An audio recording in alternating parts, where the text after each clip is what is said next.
Welcome to another Supplemental. This is my more loosely scripted series, something halfway between a vlog and a podcast. Today I have a pretty interesting subject.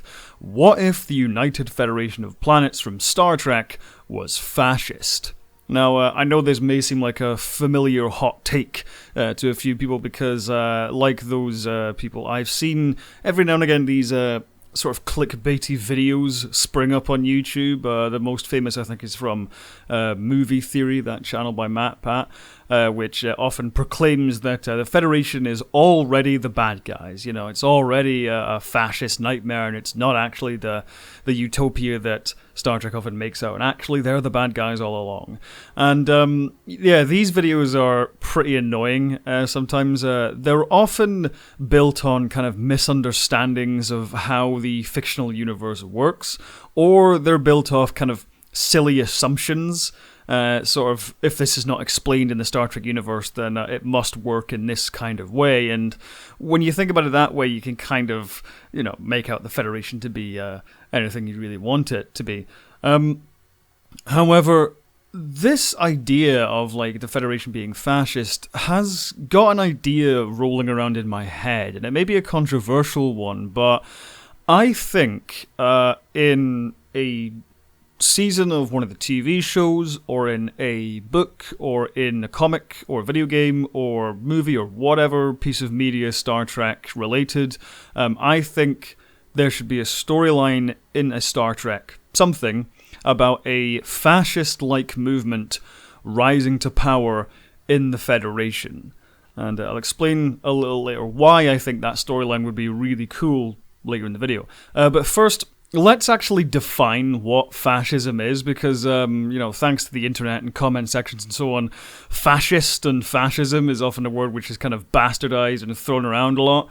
Just like, you know, political and agenda and so on. These words are kind of have lost their meanings due to kind of people arguing and shouting in the comments and stuff. But to define what fascism actually is, basically, fascism came from World War I. Because World War I was this kind of unprecedented kind of mode of warfare which hadn't been seen before, it basically meant that entire countries were mobilized for the war effort. You know, there were like millions of people conscripted to the army, but also there were, you know, millions of civilians in these countries that were kind of enlisted into military-related jobs. Even though it was, you know, civilian work, it was often related to the military. And some people, Mussolini, for example, saw this kind of mass mobilization of society all towards this kind of a single purpose. They saw this as a better way of running a country. They saw kind of democracy and civil liberties as a weak and fragile way of running a country, and they saw that this kind of unification where everyone was kind of working together for kind of a common goal was like the better way of running a country. Now, that's obviously with the caveat that in order to run a country this way, it has to be extremely authoritarian. Basically, there's no elected politicians. It's basically society under a dictator or a party, just a kind of select group of people that run everything, and no one else really has a say, and the military and the police are basically the same thing, and not many people have much in the way of civil liberties, and the military basically has full authority to go in and kind of tell people what to do and arrest people as they see fit and so on and so forth. So, yeah, the idea of everyone working together in a unified society, working together for a common goal, certainly sounds nice, and I think is the goal of many different ideologies, but fascism comes with the caveat that democracy is apparently not the way to do that, and fascism kind of necessitates a dictator or a ruling elite taking power absolutely. to not only just to kind of boost the military strength, but also in terms of wielding economic power and a lot of the time national unity as well, when everyone was united to this single purpose. The national unity part is often what leads to, oppression of certain groups, because it often to unite a people, fascist rhetoric kind of points to a common enemy and says, these are the people who are responsible for every ill and bad thing in society, and if we just, get them out of the country, or if we stop them coming into the country, or if we put them in their own little area of the country, then all of our problems will be solved. And that's kind of where the Nazi rhetoric with the Jews came from, and so on and so forth. So that's basically what fascism is. So the Federation is obviously not fascist, but it could be vulnerable to a fascist type movement. There are a few things in Star Trek and the Star Trek universe, and specifically with the Federation, which I feel like could be exploited by someone seeking to install a kind of fascist-like regime. Now, first of all, there's the colonialist interpretation of Star Trek. There's this idea that, the Federation / Starfleet is always in the moral right, and they travel the galaxy teaching other worlds the error of their ways and, quote-unquote, civilizing them.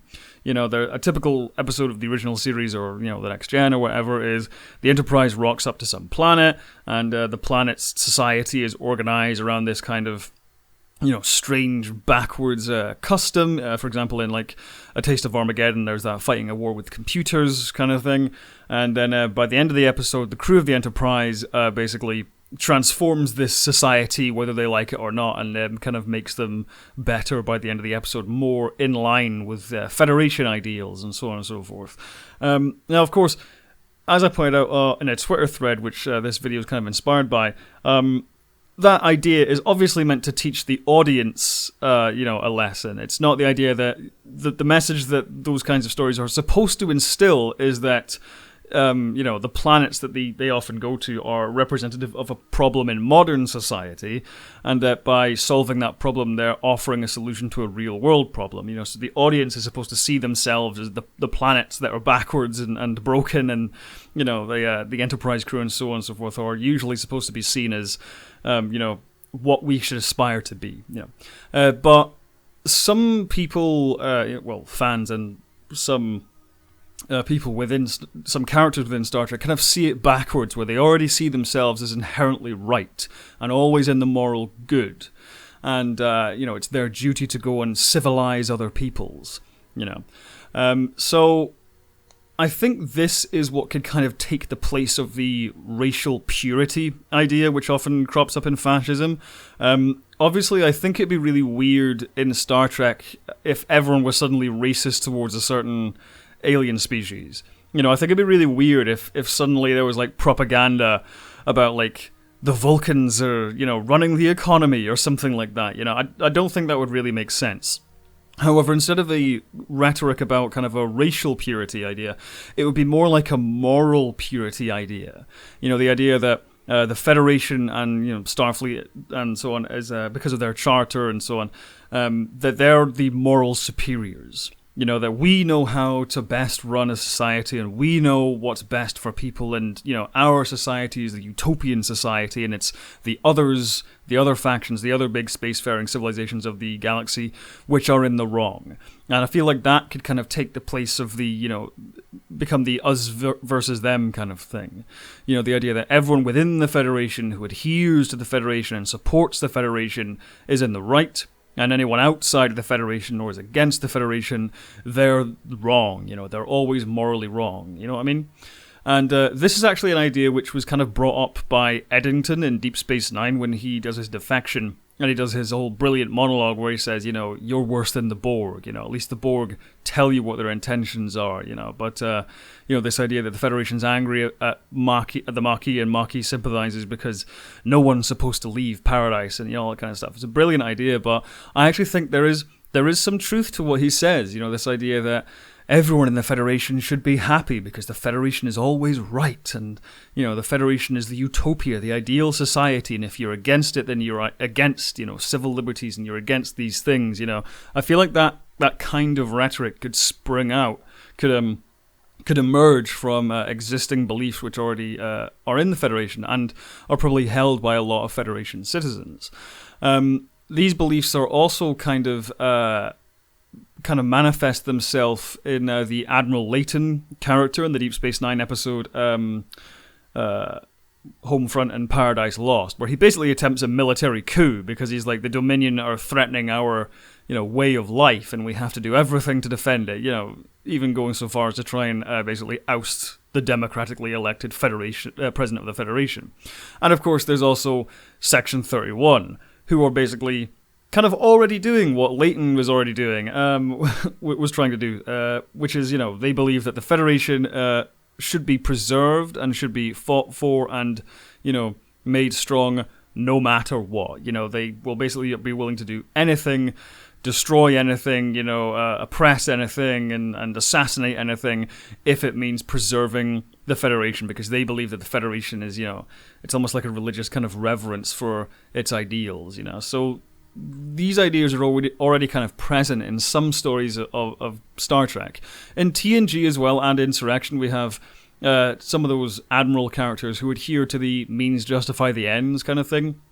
So we have had kind of characters and stories and ideas in Star Trek which kind of show a pathway to how a fascist movement could kind of seize some rhetoric and seize some existing beliefs and kind of run with it and basically, manifest this kind of authoritarian kind of regime. Another component in Star Trek is also that Starfleet, people don't like to refer to it as a military, but it is a military. It serves that function in practice. Even if it's not called that, it is a military in practice in terms of what it does. It's not just a military, of course. It's an exploration and scientific organization, but it also is, the force which the Federation brings to bear when it needs to fight a war, So Starfleet in practice is a military, and it's also an incredibly powerful organization, If compared to how militaries work with, real life nations, it's like